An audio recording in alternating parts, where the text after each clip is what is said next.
Is this basically KJ Jefferson's job? What are the odds that he hangs on to it? Is it a battle?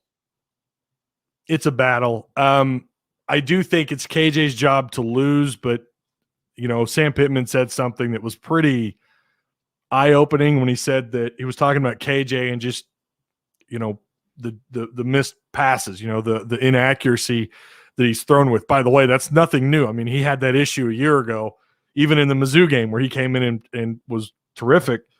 He still had some overthrows. And I think he still, I swear the guy tries to take, he reminds me of Ryan Mallett on underneath throws. He tries to take your hand off.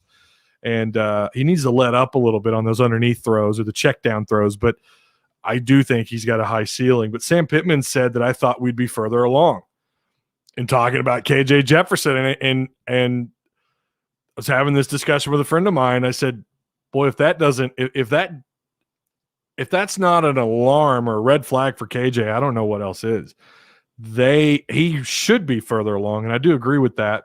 Again, I'm sure some of that's just Sam trying to rile up the troops, and trying to get them to understand that, this is for real. There's no more excuses. There's no COVID got in the way. Of course, COVID is still a very real thing. Teams are having to overcome. Players are getting vaccinated, as we mentioned earlier. But this is it, and you're going to get it looks like they're going to get an uninterrupted offseason. It's time to,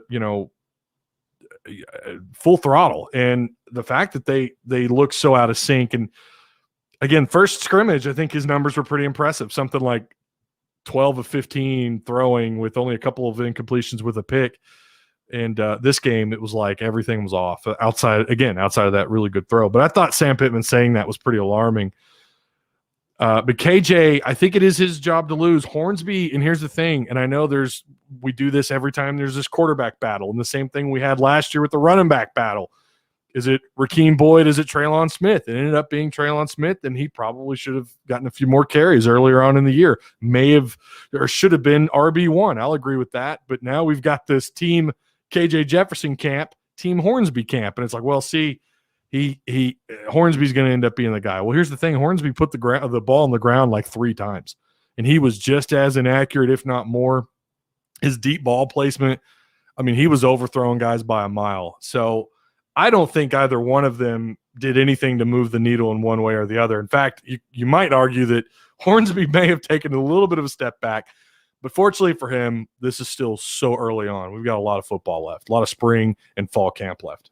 Absolutely. It's not time to get alarmed, but there's certainly a situation in which coaches want 2 quality players to push each other and have a difficult decision from that standpoint, not they're both screwing up. Who do we take as the guy that we've got to pencil somebody in? But there's a lot of football left to be played. As we said, we're about 10 days as of this recording before the actual spring game. And then even once we hit that, these guys are going to get together in June for individual workouts before they even hit the field for the first week of August, where there's a full month before the start of the season. So a lot of time to develop and improve, no question about that.